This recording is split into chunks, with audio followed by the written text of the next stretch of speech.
Medical કોલેજમાંથી એક એવી બીજે મેડિકલ કોલેજમાં એક સિનિયર વિદ્યાર્થી દ્વારા જુનિયર વિદ્યાર્થીનું રેગિંગ કરવાની ઘટના પ્રકાશમાં આવતા બીજે મેડિકલના વિદ્યાર્થીઓમાં ફફડાટ વ્યાપી ગયો છે। રેગિંગની પ્રવૃત્તિ કરનાર વિદ્યાર્થી સામે તંત્ર દ્વારા કડક કાર્યવાહી કરવામાં નહીં આવતા વિદ્યાર્થીઓ રોષે ભરાયા હતા।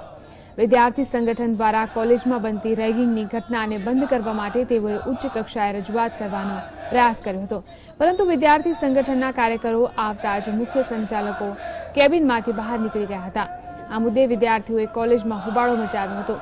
તો કોલેજમાં થયેલ વિદ્યાર્થી સાથે રેગિંગની ઘટના બાદ ભાજપના નેતાએ પણ કોલેજના સંચાલકો સામે કડક કાર્યવાહી કરવાની માંગ કરી છે।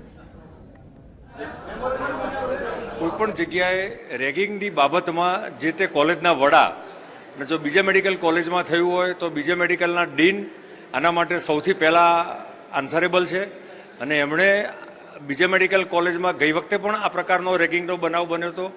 એનો અર્થ એ થયો કે કોલેજના ડીને જે વ્યવસ્થા ગોઠવવી જોઈએ રેગિંગ રોકવા માટેની એમાં એ સચેત નથી અને બેદરકાર છે એવું લાગે છે। વારંવાર થતી રેગિંગની ઘટનાઓ કારણે વિદ્યાર્થીઓ શિક્ષણ મૂકી દે છે, શિક્ષણ છોડી દે છે અને આત્મહત્યા પણ કરવાની ઘટનાઓ સામે આવી રહી છે।